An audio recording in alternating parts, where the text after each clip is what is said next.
কিছু ছেলে আছে যারা রোমিওর বেশে তার গার্লফ্রেন্ডকে পাগলের মতো ভালোবাসে, আর পৃথিবীতে যাই হয়ে যাক না কেন সে তার পছন্দের মানুষটির কোনো ক্ষতি হতে দেবে না। এজন্য হয়তো বলা হয়ে থাকে ছেলেদের ভালোবাসা তার পছন্দের মানুষটির জন্য একটু বেশি থাকে, আর তাই হয়তো ছেলেরা কখনোই তার পছন্দের মানুষটিকে ভুলতে পারে না এবং সব সময় তার পাশে থাকতে চায়। আর আজ আমি তোমাদের জন্য এমনই একটা অসাধারণ চাইনিজ রোমান্টিক ড্রামা নিয়ে হাজির হয়েছি। গল্পের শুরুতে আমরা দেখতে পাই গল্পের নায়ক ইয়ান গল্পের নায়িকা যাওকে বলছে, তাহলে কি আমি এতদিন তোমার জন্য অপশনাল ছিলাম? কেন তুমি আমাকে ছেড়ে চলে যাচ্ছ? যাও তার এই প্রশ্নের কোনো উত্তরই দিতে পারে না। ইয়ান একাকার কষ্ট বুকে নিয়ে বলে, আমি চলে যাচ্ছি। ইয়ান চলে গেলে যাও অনেক কষ্ট পেতে থাকে, কিন্তু বাস্তবতার কাছে হেরে গিয়ে আজ তার কাছের মানুষটিকে কাছে পেয়েও ফিরিয়ে দিতে হলো।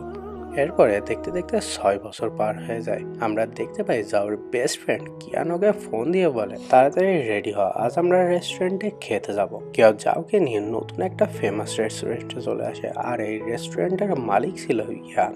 তখন কিয়াও ইয়ানকে দেখতে পায় এবং যাওকে বলে, দেখ ছেলেটিকে দেখতে কি হ্যান্ডসাম লাগছে। তখনই পেছন থেকে ওয়েটার এসে জাওয়ের গায়ে জুস ফেলে দেয়, তাই যাও দ্রুত ওয়াশরুমে চলে যায়। তখনই ইয়াং পেছন থেকে যাওকে দেখে ফেলে, আর 6 বছর পরে আবারও এই দুই প্রেমিক প্রেমিকার দেখা হয়। ইয়াং তার গায়ের কোটটি খুলে দিয়ে বলে, এটা পরে নাও, আর আমি আমার কর্মীর ভুলের জন্য সত্যি খুবই দুঃখিত। এটা বলে ইয়াং সেখান থেকে চলে যেতে থাকলে যাও পেছন থেকে বলে, বস আপনার কোটটি নিয়ে যান। এতে ইয়াং বলে, তোমাকে বস বলতে হবে না, আর কোটটি পড়তে না চাইলে যত্ন করে রেখে দিও। পরের দিন যাও আবারও এই রেস্টুরেন্টে যায় এবং ওয়েটারদেরকে গিয়ে বলে, আমি গতকালকে এখানে একটা ব্রেসলেট রেখে গিয়েছিলাম। এতে ওয়েটাররা বলে, কোথায়, আমরা তো কোনো ব্রেসলেট পাইনি। তখনই ইয়াং পেছন থেকে এসে বলে, ভালো করে খুঁজে দেখো, হয়তো বক্সের মধ্যে রয়েছে। মূলত ইয়াং এই ব্রেসলেটটি রেখে দিয়েছিল।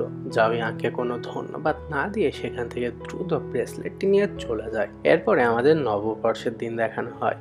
যাও মেলার মধ্যে ইয়ানকে দেখে লুকোতে থাকে, কিন্তু কোনো না কোনো ভাবে তাদের দুজনের ধাক্কা লেগে যায়। ইয়ান চলে যাওয়ার সময় ফোনে কথা বলতে বলতে শুভ নববর্ষ জানায়। যাও মনে মনে বলতে থাকে, সে কি আমাকে নববর্ষের শুভেচ্ছা জানালো। এরপরে আমাদের সেই হাই স্কুলের অতীতে নিয়ে যাওয়া হয়, যেদিন তাদের দুজনের প্রথম দেখা হয়েছিল। যাও ইয়ানকে জিজ্ঞাসা করে, তুমি কি বলতে পারবে ক্লাস 10টা কোন দিকে? আজ প্রথম স্কুলে এসেছি তো সে কারণে। ইয়ান বলে, নিচে গিয়ে বাম দিকে ঘুরলেই দেখতে পাওয়া। যাও বলে, যদি ক্লাসের নাম্বারটা বলে দিতে। ইয়ান বলে, শোনো, আমি তোমার সিনিয়র আর তুমি হচ্ছ আমার জুনিয়র, তাই কষ্ট করে বাকিটা নিচে গিয়ে জেনে নাও। যাও ইয়ানকে ধন্যবাদ দিয়ে দৌড়ে ক্লাসে চলে যায়। টিচার বলে, তুমি কি ইয়ান? এতে সে বলে, না আমি যাও। টিচার বলে, তুমি আর ইয়ান বাদে বাকি সবাই ক্লাসে চলে এসেছে, তাই আমি ভেবেছি তুমি ইয়ান। তখনই সেখানে ইয়ানও চলে আসে। টিচার বলে, স্কুলের প্রথম দিনই তোমরা দুজনে দেরি করে এলে। এতে যাও বলে, না স্যার, আমি ওর সাথে আসিনি, আমি ক্লাস চিনতে না পারার কারণে দেরি হয়ে গেছে। টিচার বলে, তো এবার বলো তোমার অজুহাত কি? ইয়ান বলে, আমি এখন হাই স্কুলে পড়ি, কিন্তু আমার বাবা ভুলে আমাকে প্রাইমারি স্কুলে দিয়ে এসেছিল, এই কারণে আমার দেরি হয়ে গেছে। আর তার এই কথা শুনে ক্লাসের সবাই হাসতে থাকে।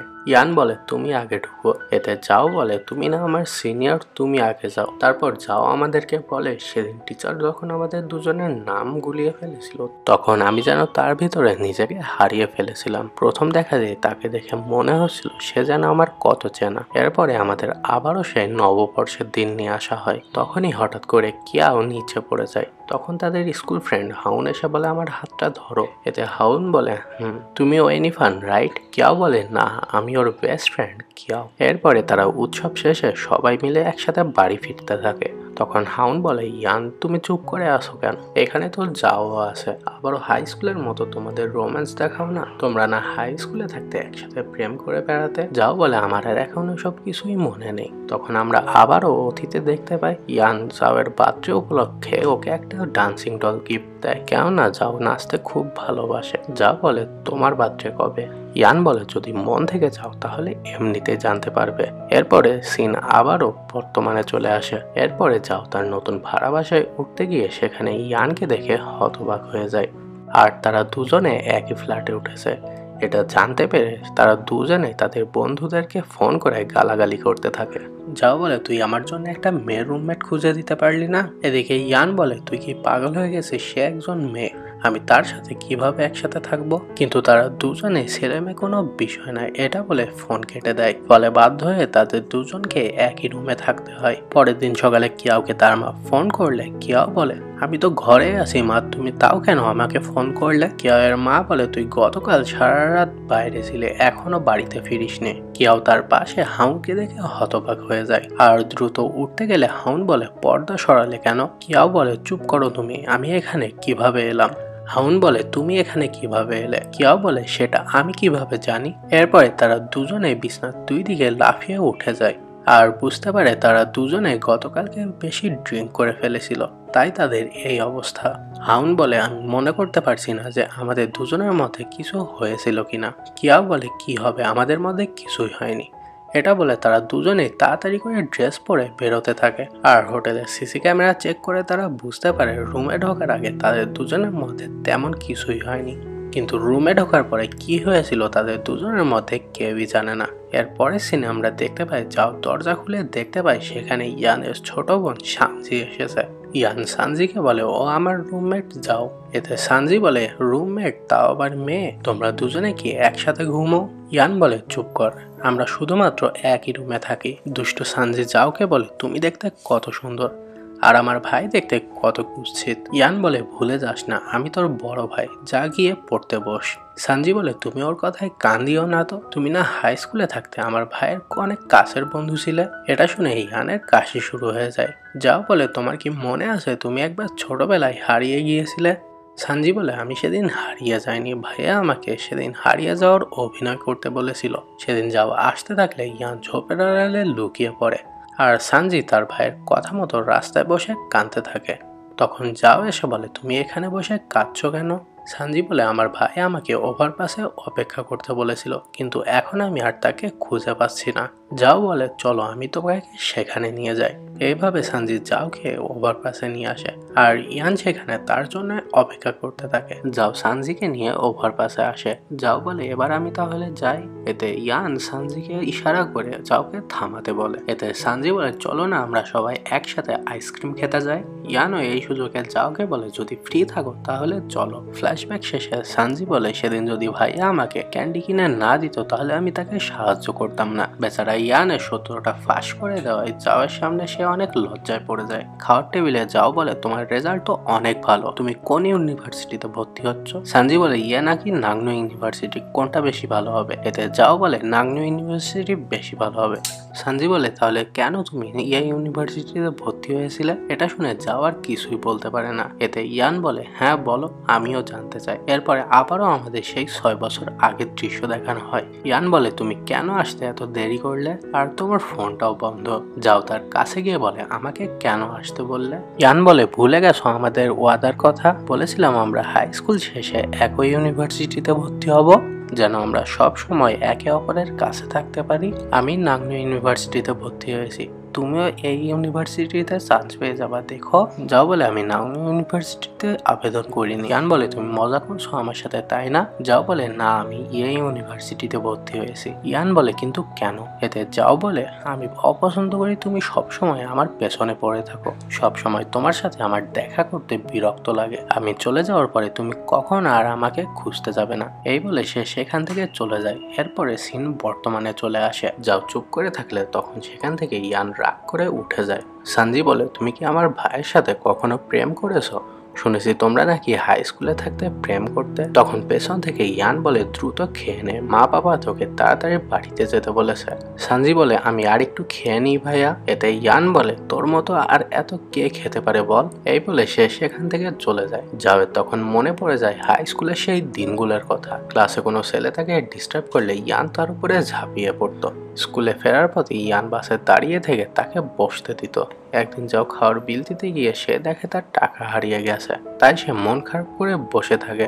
তখন ইয়ান এসে বলে, তুমি এখানে মন খারাপ করে বসে আছো কেন? সে বলে, তোমার মন খারাপ কেন? যাও বলে, তুমি কি আমাকে 20 টাকা ধার দিতে পারবে? ইয়ান বলে, আমার কাছে তো কোনো টাকা নেই, তবে তুমি চিন্তা করো না, তুমি 5 মিনিট দাঁড়াও, আমি যাবো আর আসবো। এই বলে ইয়ান দৌড় দিয়ে সেখান থেকে চলে যায় এবং কিছুক্ষণের মধ্যেই সে আবারও ফিরে আসে এবং বলে, এই নাও, আর মন খারাপ করে থেকো না। যাও বলে, কই না তো। এতে ইয়ান বলে, তুমি এরপরের থেকে কখনো যদি টাকা হারিয়ে ফেলো, শুধুমাত্র আমাকে একবার কল দিও। যাও জানে ইয়ান তার জন্য কতটা পাগল। সেদিন যাও স্কুল শেষ করে নাচের ক্লাসে যাচ্ছিল, তখনই সেখানে তার মা আসে।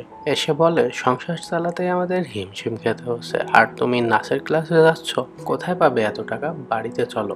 যাও বলে, আমি নাচ ছাড়তে পারবো না। এই বলে সে সেখান থেকে চলে আসে। পেছন থেকে ইয়ান এগুলো দেখতে পায় এবং যাও এর পিছু পিছু আসতে থাকে। যাও ইয়ানকে দেখতে পেলে ইয়ান যাওকে নিয়ে একটা নুডলসের দোকানে যায় এবং সেখানে গিয়ে ইয়ান যাওকে নুডলস খাওয়ায় এবং যাওয়ের মুখ থেকে পড়ে যাওয়া নুডলস তুলে সে খেতে থাকে। আর এভাবেই দিন কাটতে থাকে। এরপরে একদিন ইয়ান চুপি চুপি যাওকে একটা সুন্দর জায়গায় নিয়ে আসে। যাও মনের খুশিতে নাচ প্র্যাকটিস করতে থাকে আর ইয়ান চুপচাপ বসে যাওয়ের নাচ দেখতে থাকে। এরপরে সিন আবারও বর্তমানে চলে আসে। ইয়ান ঘুমোচ্ছিল এবং ঘুমের মধ্যে সে স্বপ্নে দেখতে পায় তার খালা আর খালার ভাই এসে তার উপরে আক্রমণ শুরু করেছে। তখন সে ঘুমের ঘরে হাঁটতে হাঁটতে ইয়ানের কাছে চলে আসে। ইয়ান বলে, আমি এই মাত্র গোসল থেকে বেরোলাম, তুমি ভেজা শরীরে সুদর্শন ছেলেকে দেখতে চলে এসেছো, তাই না? কিন্তু যাও কিছু না বলে চুপচাপ ইয়ানের বুকে মাথা রাখে। ইয়ান বলে, কি হয়েছে তোমার? কিন্তু যাও কিছু না বলে চুপচাপ আবারও তার রুমে চলে যায়। পরের দিন সকালে যাও তার অফিসে যেতে লাগলে ইয়ান বলে, তুমি এমন ভাব করছো যেন গতকাল রাতে কিছুই হয়নি। যদি আবার একই কাজ করো তাহলে কিন্তু তোমাকে বিষয়টা খুলে বলতে হবে। যাও তেমন কিছু না বলে তাড়াতাড়ি অফিসে চলে যায়। কয়েকদিন পরে তারা সব ফ্রেন্ডরা মিলে পার্টি করে বাড়ি ফিরতে ফিরতে তারা অনেক মাতাল হয়ে পড়ে। তখন যাওয়ের মনে পড়ে যায় সেদিন ইয়ান মাতাল হয়ে পড়েছিল, তাই সে কোনোভাবে হাঁটতে পারছিল না। যাও বলে, তুমি এখানে বসে একটু বিশ্রাম নাও। ইয়ান বলে, তুমি চিন্তা করো না, আমি ঠিক আছি, তুমি যেতে পারো। তার কথায় যাও সেখান থেকে চলে আসতে থাকলে ইয়ান আরো বেশি মাতাল হওয়ার অভিনয় করতে থাকে। সে মূলত এমনটা করছিল যাতে সে যাওয়ের কাঁধে করে বাড়িতে ফিরতে পারে। কিছু দূর আসার পরে ইয়ান বলে, আমি আসলে ড্রিঙ্ক করিনি, খেয়েছিলাম জুস। এটা শুনে যাও সেখান থেকে রাগ করে চলে যায় আর তাই সে আজ সেদিনের প্রতিশোধ নেওয়ার জন্য মাতালের ভান করে থাকে এবং ইয়ানের অনেকটা কাছে চলে আসে। ইয়ান বলে, তুমি আমার সাথে সেদিনের বদলা নিচ্ছ, তাই না? যদি সেটাই হয় তাহলে সোজা হয়ে দাঁড়াও বলছি। এরপরে সে তাকে সোজা করে বসিয়ে বলে, এরপরে আর এত ড্রিঙ্ক করবে না, বুঝেছ? যাও বলে, আমি তো কমই খেয়েছি, তুমি হলে সত্যিকারের মদখোর। এরপরে সে রুমে গিয়ে তার বেড়ালটিকে হাত বোলাতে থাকে এবং বেড়ালের জায়গায় ইয়ানকে কল্পনা করতে থাকে। এরপর রুম থেকে বাইরে এসে ইয়ানের বানানো কফি খেতে থাকে। ইয়ান এসে বলে, তুমি কি আবারও ঘুমের ঘরে হাঁটছো? যাও মনে মনে ভাবে, এত সুন্দর মুহূর্ত কোনোভাবেই মিস করা যাবে না। এরপর তার বুকের মধ্যে এসে মাথা রেখে তাকে আলতো করে জড়িয়ে ধরে। এরপরে সে আবারও তার রুমে চলে আসে এবং মনে মনে বলতে থাকে, আমি এটা কিভাবে করতে পারলাম? আমি ঘুমের ঘরে থাকার নাটক করলাম, আমি কি তার কাছে গিয়ে সরি বলবো? পরের দিন সকালে নাস্তার টেবিলে এসে বলে, আমি কি গতকালকে ঘুমের ঘরে আবারও কিছু উল্টোপাল্টা করে ফেলেছি নাকি? এটা শুনে ইয়ান বলে, না, তুমি তেমন কিছুই করনি, শুধু আমাকে একটু জড়িয়ে ধরেছিলে। এটা শুনে যাও কি বলবে কিছুই বুঝতে পারে না। ইয়ান বলে, আচ্ছা সত্যি করে বলো তো, তুমি এমনটা কেন করো? তুমি কি সত্যি ঘুমের ঘরে হাঁটছিলে নাকি আমার সাথে ফ্লার্ট করছিলে? যাও বলে, তুমি রাত্রিবেলায় তোমার রুমের দরজা আটকে রাখতে পারো না? তাহলে তো আমি আর দরজা ভেঙে ঢুকতে পারতাম না। এটা বলে সে তাড়াতাড়ি খেতে থাকে। ইয়ান বলে, যখনই আমি এই বিষয়ে প্রশ্ন করি তুমি কোনো না কোনো বাহানা করো। যাও কি বলবে কিছুই বুঝতে পারে না, তাই সে তার রুমে চলে যায়। এরপরে সে তার অফিসে যেতে লাগলে ইয়ান তার পিছু পিছু লিফটে ওঠে আর বলে, আজ আমার কোনো কাজ নেই, আর তাই আমি তোমাকে আজ তোমার অফিসে পৌঁছে দিব। যাওয়ার সময় ইয়ান বলে, গতকাল রাত তুমি ঘুমের ঘরে আমার শার্ট খুলতে চেয়েছিলে, মনে করার চেষ্টা করো। যাও বলে, মোটেই না, আমি এমনটা করতে চাইনি। এরপরে তারা পৌঁছে গেলে ইয়ান বলে, তোমার চুলে কি যেন লেগে আছে। যাও খুঁজে না পেলে ইয়ান বলে, কাছে আসো। এরপরে সে তার কাছে আসলে ইয়ান তার চুল ঠিক করে দেয়। যাও বলে, কি ছিল এটা? ইয়ান বলে, আমি জানি না, তুমি এখন যেতে পারো। আসলে ইয়ান এটা ইচ্ছে করে করেছে যাতে যাও ভালোভাবে পৌঁছে যেতে পারে। এটা মূলত তাদের ধর্মের একটা রীতি। পরের দিন সকালে যাও ঘুম থেকে উঠে দেখে সেই ইয়ানের বিছানায় ঘুমিয়ে আছে আর মনে মনে বলে নিশ্চয় গতকাল রাতে ঘুমের ঘরে তার রুমে এসে পড়েছিলাম। তারপরে সেই ইয়ানের হাতটা সরিয়ে দিয়ে উঠতে গেলে ইয়ান ঘুমের ঘরে আবারও তাকে জড়িয়ে ধরে আর বলে, তুমি এখানে কি করছো? এতে যাও বলে তুমি ধরে নাও তুমি স্বপ্ন দেখছো, ঘুম থেকে উঠলে ঠিক হয়ে যাবে। এটা বলে সে দৌড়ে তার রুমে চলে যেতে থাকে। তারপরে চুপি চুপি রেডি হয়ে বেরোতে থাকলে ইয়ান বলে, তাহলে তুমি আজকেও অস্বীকার করবে? যাও বলে, আমি জানি না আমি কিভাবে তোমার রুমে চলে এসেছিলাম, রাতে এটা নিয়ে কথা হবে। এই বলে সে তার অফিসে চলে যায়। এরপরে রাত্রিবেলায় বাড়ি ঢুকলে ইয়ানের শাওয়ারের শব্দ শুনতে পায়। ঠিক তখনই সে শাওয়ার থেকে বেরিয়ে পড়লে তখন যাও বলে, তোমাকে না বলেছিলাম তুমি এভাবে খালি গায়ে রুমে ঢুকতে পারবে না? ইয়ান বলে, তাতে কি হয়েছে? তুমি আমাকে ঘুমের ঘরে টাচ করেছো, কিস করেছো। এতে যাও বলে, তুমি নিশ্চয়ই ড্রিঙ্ক করেছো, তাই আজে বাজে বকে যাচ্ছ। ইয়ান বলে, তুমি লজ্জায় লাল হয়ে যাচ্ছ কেন? সুন্দর ছেলের বডি দেখে নিশ্চয়ই ক্রাশ খেয়েছো, তাই না? যাও বলে, সেরকম কিছুই না, তাছাড়া অনেক গরম পড়ছে তাই আমাকে এরকম দেখাচ্ছে। এটা বলে যাও তার রুমে চলে যায়। পরের দিন রাতে ইয়ান বাসায় ফিরলে যাও বলে, আমি অনেক খাবার অর্ডার করে ফেলেছি, চলো একসাথে খাই। ইয়ান বলে, সেদিন আমিও তোমার জন্য পিৎজা রেখে গিয়েছিলাম, তুমি না খেয়ে চলে গিয়েছিলে। যাও বলে, তুমি দেখছি রাগ পুষে রাখতে ভালোবাসো। আচ্ছা, পরের দিন ঠিক খেয়ে নিব। তারা একসাথে খাচ্ছিল তখনই সেখানে ইয়ানের মা চলে আসে। তার ছেলের রুমে যাওকে দেখে বলে, তোমাকে চেনা চেনা লাগছে, মনে হচ্ছে কোথায় যেন দেখেছিলাম। যাও বলে, হাই স্কুলে দেখেছিলেন আন্টি। ইয়ান হাই স্কুলে থাকতে যাওকে বাসাতে বিভিন্ন ছেলেদের সাথে মারামারি করত, সে কারণে তাদের অভিভাবকদের সেখানে ডাকা হয়। আর টিচার বলে, তোমরা কি দুজনে একে অপরকে পছন্দ করো? এতে যাও বলে, না, আমাদের মধ্যে তেমন কিছুই নাই, কিন্তু ইয়ান বলে, আমি ওকে ভালোবাসি। তারপর ইয়ানের মা তাকে সেখান থেকে নিয়ে যেতে থাকে। এদিকে যাওকে তার খালা মারতে থাকে আর বলে, লজ্জা করে না তুই স্কুলে এসে প্রেম করে বেড়াস?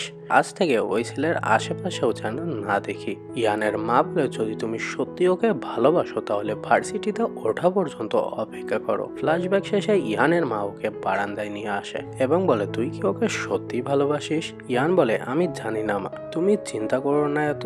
ইয়ানের মা বলে, তোকে নিয়ে চিন্তা করবো না তো কাকে নিয়ে চিন্তা করব? রাতের বেলা ইয়ান যাওয়ের জন্য খাবার নিয়ে আসে, বলে, চলো আজ দুজনে একসাথে খাবার খাবো। খাবার খেতে বসলে যাও ইয়ানকে বলে, আজকাল তুমি এরকম পোশাক সব সময় কেন পরো? ইয়ান বলে, আমার তেমন কোনো উদ্দেশ্য নেই। কেন? তুমি আমাকে এভাবে দেখে নিজেকে কন্ট্রোল করতে পারছো না? এতে যাওয়ার তেমন কিছু বলে না। পরের দিন রাতে যাও বাসায় এসে ফ্রিজ খুলে দেখতে পাই ইয়ান তার জন্য জন্মদিনের কেক নিয়ে এসেছে। যাও বলে, তুমি এটা আমার জন্য নিয়ে এসেছো? ইয়ান বলে, তবে কার জন্য হতে পারে শুনি। যাও জন্মদিনের উইশ করে তার ছোটবেলার কথা মনে পড়ে যায়, তার বাবাও তাকে এভাবে সারপ্রাইজ দিত। ইয়ান বলে, কি উইশ করেছো তুমি? যাও বলে দিলে উইশ সত্যি হয় না। ইয়ান বলে, উইশে কি তুমি আমাকে তোমার বয়ফ্রেন্ড হিসাবে চেয়েছিলে? এটা শুনে যাও অবাক হয়ে যায়। এরপরে কেক কাটা শেষে ইয়ান যাওকে ফার্স্ট ফ্রস্ট নামের একটা পারফিউম গিফট দেয়। এতে যাওয়ের সেদিনের স্কুলের কথা মনে পড়ে যায়। সেদিন সে ক্লাসে সকলকে বলেছিল, আমার নাম যাও, আমার ডাক নাম সুইয়ান চিয়ান, অর্থাৎ ফার্স্ট ফ্রস্ট, অর্থাৎ বরফ পড়ার প্রথম দিন। আর এই দিন অনুসারে আমার বাবা আমাকে নাম রেখেছিল। ইয়ান তার ডাক নাম অনুসারে তাকে এই পারফিউমটা গিফট করেছে। যাও মনে মনে বলে সে আজও সেদিনের কথা মনে রেখেছে। পরের দিন সকালে যাওয়ের ঘুম ভাঙলে সে আবারও মনে মনে ভাবতে থাকে, আমি আবারও ঘুমের ঘরে তার রুমে চলে আসিনি তো। এই বলে বেরিয়ে দেখে ইয়ান সোফায় ঘুমিয়ে আছে। যাও ইয়ানকে জাগিয়ে বলে, গতকাল রাতে আমি তোমাকে ঘুমের ঘরে গিয়ে তোমার রুম থেকে বের করে দিয়েছিলাম। যাও বলে, তুমি কেন দরজা লক করে ঘুমাও না? ইয়ান বলে, আমি কেন দরজা লক করব? যাও ইয়ানের অনেক কাছে এসে বলে, তুমি যদি নেক্সট থেকে দরজা লক না করো তাহলে আমি তোমাকে এভাবে আক্রমণ করব। এই সুযোগে ইয়ান তার কাছে আসতে থাকলে যাও সেখান থেকে পালাতে শুরু করে। তখনই ইয়ান যাওয়ের হাত ধরে ফেলে এবং বলে, এবার কি সেই সাহসটা একবার করে দেখবে? যাও বলে, এখন না, পরের বার। অফিসে যেতে যেতে যাও বলে, আমার কি তাহলে সাহসী হওয়া উচিত? পরের দিন যাও ইয়ানকে বলে, কাল শুক্রবার, চলো আমরা বাহিরে খেতে যাই। মূলত এই সুযোগে সে একটু সময় কাটাতে এসেছিল, কিন্তু তাদের কপাল খারাপ, তারা সেখানে গিয়ে দেখতে পায় তাদের অফিসের কলিগরা সেখানে রয়েছে। ইয়ান চুপি চুপি যাওকে বলে, এটা কিন্তু আমাদের ডেট না, বুঝেছো? তুমি চাইলে আমরা এখান থেকে বের হয়ে যেতে পারি। বাসায় ফিরলে যাওয়ার ফোনে অফিস থেকে কল আসে, তাই সে দ্রুত বের হয়। ইয়ানকে বলে, আমাকে কিছু সময়ের জন্য বাইরে যেতে হচ্ছে। ইয়ান বলে তোমাকে আমার কিছু কথা বলার ছিল। যাও বলে বলো। ইয়ান বলে আচ্ছা তুমি কাজ থেকে ফিরে আসো, তারপরে বলবো। যাও তার কাজের জায়গায় এসে দেখে অনেকজন মানুষ আহত হয়েছে। কাজ শেষে বাসায় ফেরার পথে বৃষ্টি নামলে সে একটা রেস্টুরেন্টে বসে। এই রেস্টুরেন্টেই সে আর ইয়ান স্কুল থেকে ফেরার সময় নুডলস খেত। তখনই সেখানে রেস্টুরেন্টের মালিক এসে বলে কতদিন পর আমি তোমাকে আবারও দেখলাম, আমি এখনই তোমার জন্য খাবার নিয়ে আসছি। খেতে খেতে সে ইয়ানের সাথে কাটানো মুহূর্তগুলি নিয়ে ভাবছিল। তখনই ওই লোকটা আবারও এসে বলে মনে হচ্ছে না বৃষ্টি সহজে থামবে, আমি কি তোমাকে একটা ছাতা এনে দেব? যাও বলে না, আমি এখানে আরো কিছুক্ষণ বসতে চাই। কিছুক্ষণ পর সেখানে ইয়ানও চলে আসে। তাদের দুজনকে একসাথে দেখে বলে তোমরা এখনো একসাথে আছো? আমি তো ভেবেছিলাম তোমরা আলাদা হয়ে গেছো। দুজনকে একসাথে দেখে আমারও অনেক ভালো লাগছে। যাও বলে তুমি কিভাবে জানলে আমি এখানে আছি? ইয়ান বলে মনের মিল থাকলে সবকিছুই সম্ভব। ফেরার পথে সে যাওকে কোটটি পরিয়ে দিতে বলে তুমি কি লক্ষ্য করেছো সেই হাই স্কুলের দিন থেকে আমি আজও তোমার জন্য দুর্বল, আমি তোমাকে অনেক ভালোবাসি। এটা শুনে যাও বলে তাহলে আমরা এখন প্রেম করছি, তার মানে তুমি আমার বয়ফ্রেন্ড। ইয়ান বলে তুমি খুশি তো? যাও বলে এতে ইয়ান বলে আমার মতো এত হ্যান্ডসাম বয়ফ্রেন্ড পেয়েছো, খুশি তো হবেই। বাসায় ফিরে ইয়ান বলে আমি আমার মোবাইল ফোনটা খুঁজে পাচ্ছি না। যাও তার ফোনটা তাড়াহুড়ো করে খুঁজতে গেলে তাদের মধ্যে তাড়াহুড়োর মধ্যে কিস হয়ে যায়। ইয়ান তখন তার ফোনটা বের করে বলে এই যে আমার ফোন, আর খুঁজতে হবে না। দিনের পর দিন তারা এভাবে একে অপরের আরো কাছে আসতে শুরু করে। এরপরে আমরা দেখতে পাই একদিন রাতের বেলায় জাওয়ের ফোনে তার অফিসের কল আসে এবং তারা একটি দুর্ঘটনার জায়গায় যায়। কিন্তু সেখানে গিয়ে একজন লোককে দেখে জাও অনেক ভয় পেয়ে যায়। সে নিজেকে লুকানোর চেষ্টা করলে লোকটি তাকে দেখে ফেলে। ওই লোকটির কারণে জাওয়ের জীবনে নেমে এসেছিল কালো ছায়া। রাতের বেলায় যাও বাড়িতে ফিরে এলে ইয়ান বলে কি হয়েছে তোমার? যাও বলে যাই হয়ে যাক না কেন তুমি আমাকে ধরে রাখবে তো? ইয়ান বলে আমি কখনোই তোমাকে ছেড়ে যাব না। যাও বলে আমি কি তোমাকে একটা কিস করতে পারি? এই বলে তারা কিস করতে থাকে। এরপরে আমরা দেখতে পাই ওই লোকটি সবসময় যাওয়ের পিছু করতে থাকে। এরপরে আমরা একদিন দেখতে পাই যা অনেক বেশি ড্রিঙ্ক করে মাতাল হয়ে যায়। তাই ইয়ান তাকে কাঁধে নিয়ে বাড়িতে ফিরতে থাকে। যাও বলে আমি কি তোমার হাঁটুতে একটু শুতে পারি? আর সে তার হাঁটুতে শুয়ে বলে আমি সত্যি সরি, আমি সেদিন তোমাকে অনেক কষ্ট দিয়েছিলাম যখন আমি তোমাকে ছেড়ে চলে এসেছিলাম।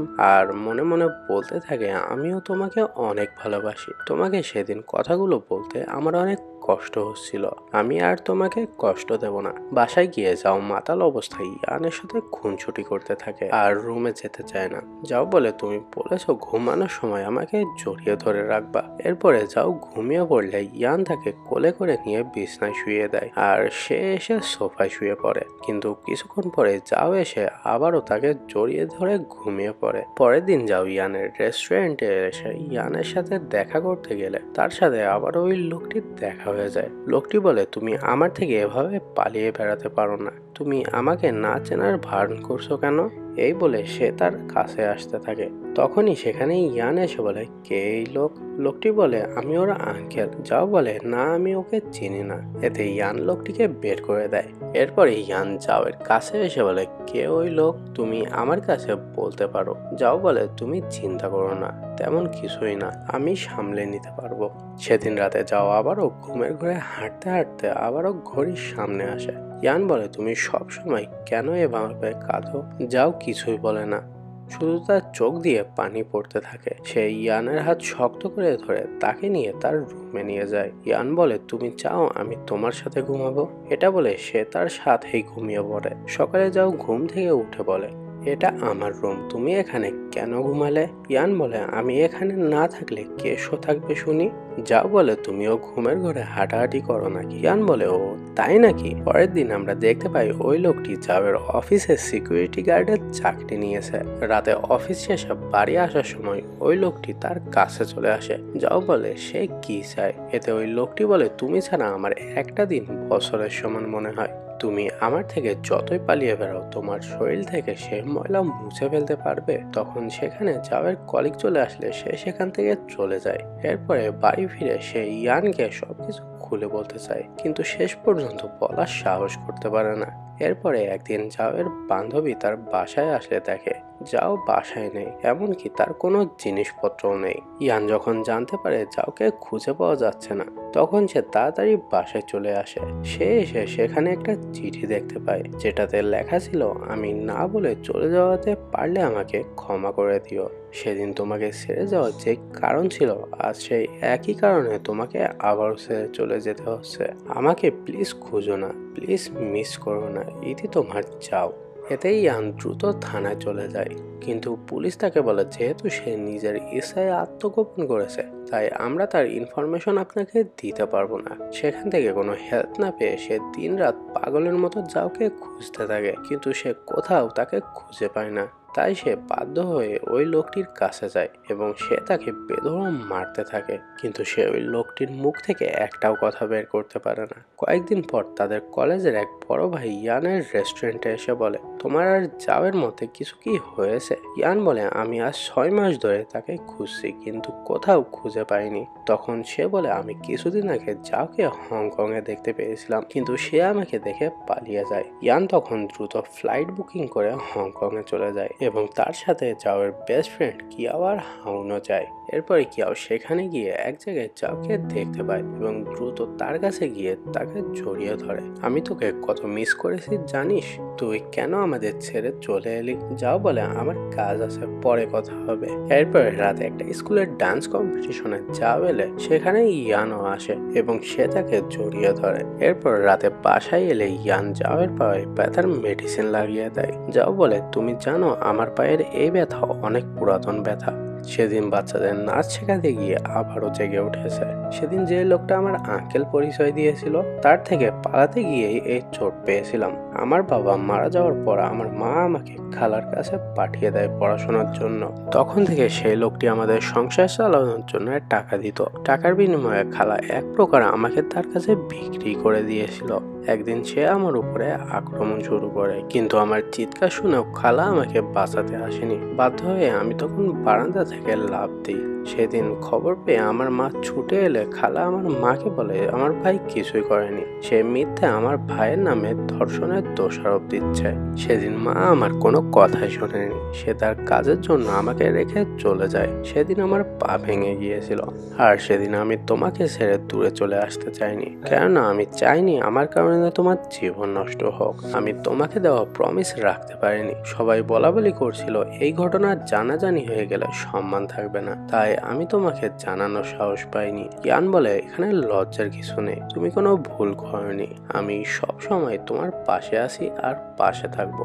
আর এভাবে তারা আবারও এক হয়ে যায়। অ্যান্ড এরই মাধ্যমে আমাদের এই অসাধারণ চাইনিজ রোমান্টিক ড্রামাটি এখানেই শেষ হয়। আশা করি তোমাদের সকলের কাছে এই ড্রামাটির এক্সপ্লেনেশন অনেক ভালো লেগেছে। যদি ভালো লেগে থাকে তাহলে ভিডিওতে একটা লাইক দিয়ে অ্যান্ড চ্যানেলে সাবস্ক্রাইব করে তোমাদের এই ভাইটার পাশে থাকতে ভুলো না। দেখা হচ্ছে পরবর্তী কোনো ভিডিওতে, ততক্ষণ সকলেই ভালো থাকো। আল্লাহ হাফেজ।